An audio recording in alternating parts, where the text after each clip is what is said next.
Hai, halo, kembali lagi di The Boys, cerita mistis, haus akan horor. Terima kasih sudah stay di channel ini. Hari ini aku bakalan cerita tentang beberapa kisah horor nyata yang ku ambil dari tweet Twitter. Yang pertama, setelah tsunami pergi. Kisah ini diangkat dari kisah nyata yang terjadi tsunami di Sulawesi. Untuk tahunnya nggak dijelaskan di cerita tersebut. Cerita ini terjadi oleh relawan yang membantu mengangkat korban dan mengambil mayat-mayat yang terkena dampak tsunami. Sebut saja nama relawan ini bernama Pak Herman. Pak Herman adalah seorang pria yang berusia 42 tahun yang menjadi relawan di salah satu tempat yang terjadi bencana alam tsunami yang ada di Sulawesi. Pada hari kedua setelah kejadian tsunami tersebut, Pak Herman pada malam hari stay di posko untuk menjaga malam. Akan tetapi pada pukul 10 malam, Pak Herman dipanggil oleh sosok perempuan. Perempuan itu melambai dari kejauhan dengan berjarak 10 meter. Pak, Pak, kemari Pak, kata si perempuan tersebut. Pak Herman pun spontan dong datang dan menghampiri perempuan tersebut. Dari look mata Pak Herman menjelaskan bahwa perempuan tersebut seperti manusia biasa, dengan kaki nampak, dengan rambut panjang, tidak terlihat seperti jin ataupun hantu. Perempuan tersebut memakai baju corak berdaster coklat dengan motif bunga-bunga, dan wanita tersebut mengatakan kepada Pak Herman, Pak, kemari Pak, bantu saya. Dari kejauhan pun Pak Herman datang untuk menghampiri si wanita tersebut. Ketika Pak Herman sampai kepada si perempuan tersebut, Pak Herman tanya dong kepada si cewek ini, kenapa Bu, ada yang bisa saya bantu nggak? Kata Pak Herman. Si perempuan itu hanya diam sambil jalan terus ya sendiri, sambil melihat ke belakang, mengarahkan kalau Pak Herman ini harus mengikuti si perempuan tersebut. Dan Pak Herman itu notif, oke, aku harus ikuti si perempuan. Datanglah si Pak Herman mengikuti si perempuan tersebut. Jalan adalah sekitaran 100 meter. Perempuan tersebut berhenti dan tidak jalan lagi. Pak Herman pun ikut berhenti juga di belakang si perempuan tersebut. Si perempuan misterius itu hanya diam sambil mengulurkan tangan dan menunjuk ke arah sesuatu. Dilihatlah Pak Herman nih, kemana ya arah telunjuk si perempuan tersebut. Pas dia lihat, kayak ada seorang tertimpa pohon besar. Diperhatiin lagi. Oh iya, ada orang. Tapi dalam kegelapan malam, Pak Herman nggak tahu itu orang itu perempuan ataupun laki. Paniklah Pak Herman. Terus Pak Herman bilang nih, Bu, tunggu sebentar Bu, aku panggil teman dulu biar bisa bantu korban tersebut. Apakah udah meninggal atau masih hidup?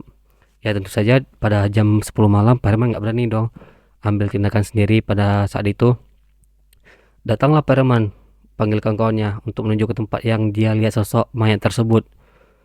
Pas dia datang, Pak Herman pun kaget. Ada dua hal yang buat dia kaget. Pertama, ibu itu nggak ada. Kedua, mayat yang dia lihat itu adalah sosok perempuan yang memanggil dia tadi. Kenapa bisa begitu? Karena pas dia lihat mayat tersebut, cirinya sama seperti perempuan yang memanggil dia tadi, dengan perempuan pakai baju coklat bercorak bunga-bunga, rambut panjang, dan look pun sama. Lemaslah kaki Pak Herman. Dan sejak kejadian tersebut, Pak Herman itu sakit dan absen untuk tidak menjadi relawan lagi setelah kejadian itu. Ngeri gak tuh? Kisah horor kedua yang berjudul Malam Tahun Baru. Sebut saja namanya tuh Aceng dan Rio. Aceng ini ngajak Rio nih ke alun-alun untuk nonton tahun baru dan merayakan tahun baru di alun-alun sambil melihat kembang api. Namun ketika mereka berangkat di malam tersebut pada pukul 19.30 malam, tiba-tiba hujan turun deras. Aceng dan Rio pun menunda nih untuk keberangkatannya ke alun-alun sambil bermain PS ataupun PlayStation. Pada pukul 10 malam, hujan pun reda. Namun ketika Rio mengajak Aceng untuk ke alun-alun, Aceng menolak dengan alasan mager karena hujan. Karena pun tadi hujan, cuaca pun dingin membuat Aceng mager untuk jalan-jalan. Tiba-tiba pada pukul 11 malam, terbenak nih di pikiran Aceng. Weh, aku punya kisah horor nih, kata si Aceng kepada Rio.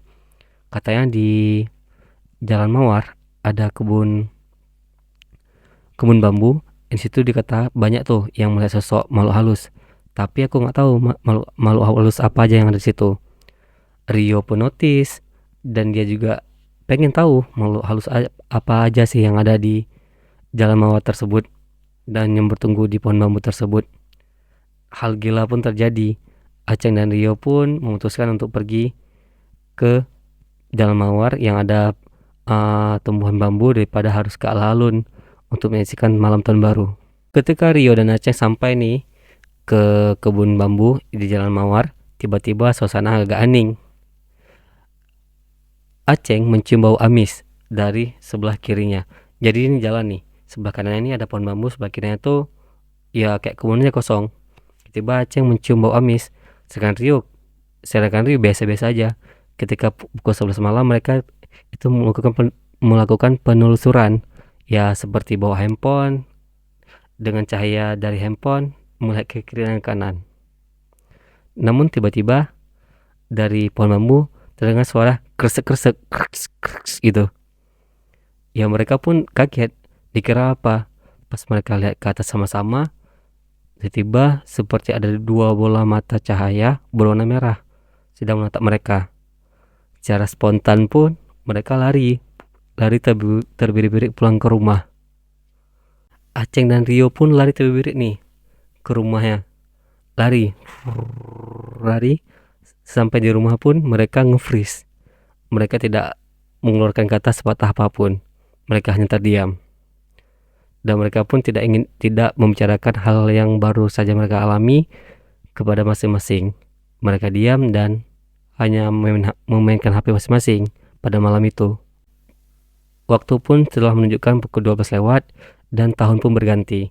Rio dan Aceng pun pada malam itu tertidur pulas. Namun hal yang aneh terjadi. Pada pukul 2.30 tiba-tiba di bawah kasurnya Aceng dan Rio, mereka ini tidur bareng ya di satu kamar karena mereka sahabat. Tiba-tiba seperti ada yang mengutuk. Tuk tuk tuk tuk tuk tuk di bawah kasurnya. Masa itu di bawah tempat tidur. Aceng pun lihat nih ke Rio. Loh, Rio kok masih tidur pulas? Apa aku aja yang dengar nih? Kata Aceng dalam hati. Tuk tuk tuk tuk tuk tuk. Suara itu pun masih terdengar di bawah kasur, di bawah tempat tidur. Aceng pun makin ketakutan dan merinding. Aceng pun melihat lagi ke Rio nih. Cuma lihat putar kepala aja, bukan putar badan. Rio pun seperti nggak merasa apa, dia tidurnya nyak. Dia sudah ada dalam mimpi ya. Suara ketiga pun terbunyi. Tuk tuk tuk tuk tuk tuk. Aceng pun terdiam dan nge-freeze. Terdiam deh nih. Terdiam. Dia tutup mata sambil baca doa yang biasa. Namun dia ngerasa seperti ada yang tarik selimutnya. Aceng pun mulai panik. Dan ketika dia teriak, wah, teriak nih, karena dia panik ada tarik selimut. Nah, tiba-tiba pukul sudah menunjukkan jam 7 pagi. Ya kaget lah Rio. Ceng, kenapa kamu?